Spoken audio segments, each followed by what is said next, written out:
Hi guys, I'm Charlie the Charlie Book Fanatic. Welcome back to my channel. Today I'm going to do my statistics wrap up for 2016.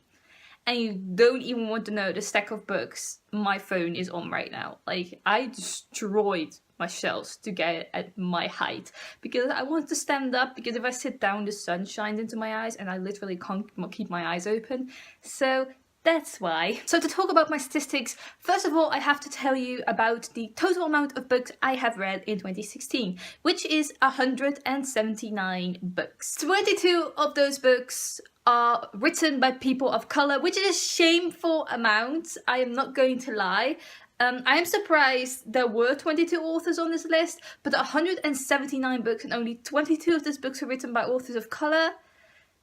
That feels really shameful to me, and I should really do something about that. The difference between female and male authors is tremendous. I have read 133 books written by female authors. Only 39 books were written by male authors.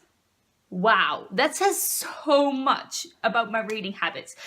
But I can explain this because I read mostly contemporary, and contemporary romance is most of the time written by a woman, which is why the difference is so tremendous. I don't know if I'm going to change anything about that.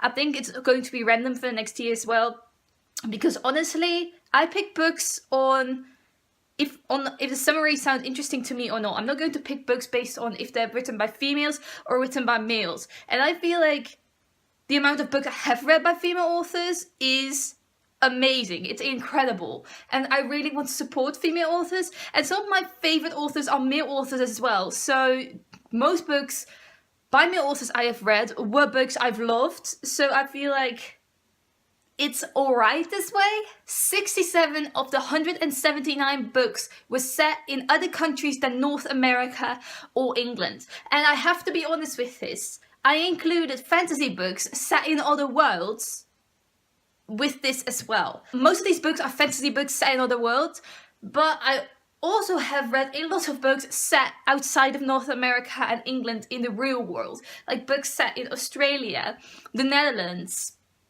Germany, France, like so many countries. Not a lot in Africa or South America. And also not a lot in, I would say, Asia, but I have read from the Arctic Circle though, so yay me, but I need to read from more continents. That is a thing, that's for sure. 38 of the 179 books were books with LGBTQ plus elements in it, and I'm quite proud of this. Like, I'm not gonna lie, 38 books with these elements, and I haven't even picked them out based on these elements.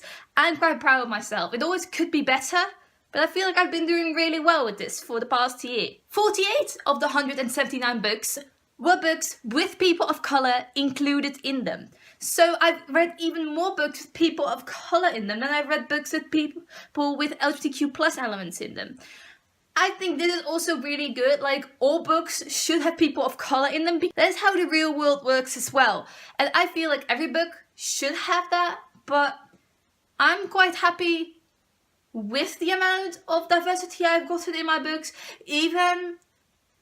especially because I haven't picked them out based on that fact. So let's go over to the genres. I've read 26 historical fiction books in the past year. So happy with that. I love historical fiction, and I'm happy I've read almost 30 historical fiction books in the past year. And I've read 77 contemporary books.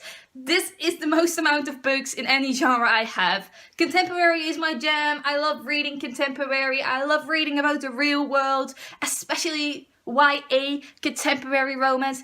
It's my thing. It's my thing. And I'm happy that gets reflected in my statistics for the past year as well. 45 books fell into the fantasy genre. It's not a lot. It's, I think, my second most read genre, but it's not my favorite genre. I wouldn't call it my favorite genre at all, because most fantasy books feel all kind of the same to me. I don't know. There are some fantasy books that are my favorite and that really jumped out at me, like Uprooted by Naomi Novik was one of my favorite books of last year, which I read in December and turned out to be great.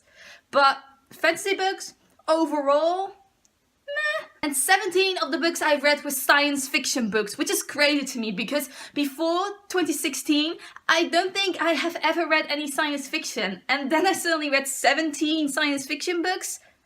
I've also read 15 mangas in 2016. I'm not gonna lie, 10 of those were in the same manga series. So, not a lot, but I'm happy with the amount of manga I've read. I'm not a huge manga reader, I'm more of an anime watcher. So, I'm happy with that.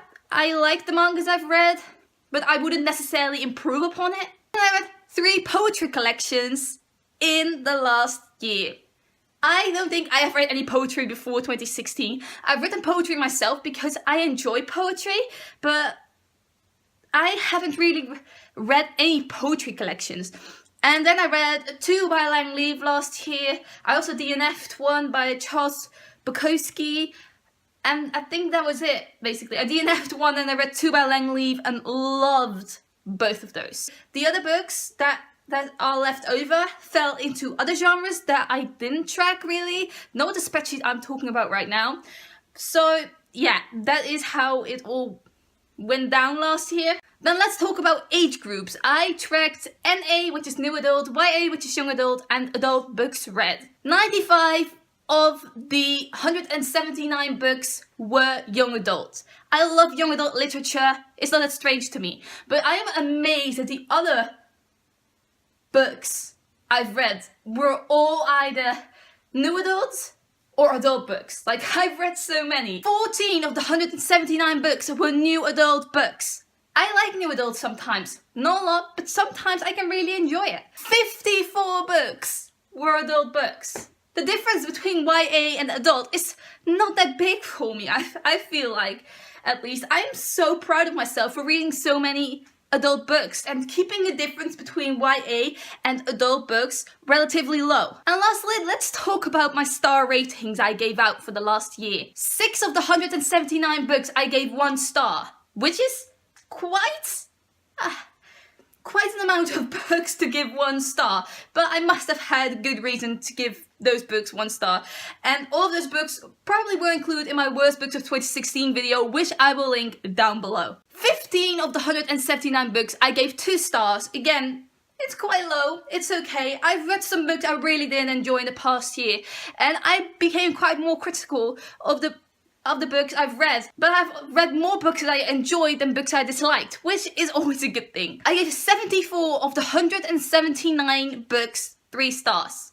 A lot of books were just average for me. Like, I liked them, but they weren't anything special. I gave 66 books 4 stars, which means I really liked them, but they weren't mind-blowing to me. Like, they had some flaws that I had to point out. And I gave 11 books 5 stars, which I feel is a good amount. Like, it blows my mind that in the last year I thought that 11 books were so incredible, like didn't have any flaws, were basically perfection to me. Like, that is so cool. I have 11 new favorites. So these are my statistics I want to talk about in this video. I hope you enjoyed it. Let me know down below, what were your statistics for last year? How many books did you rate 1 star or 5 stars?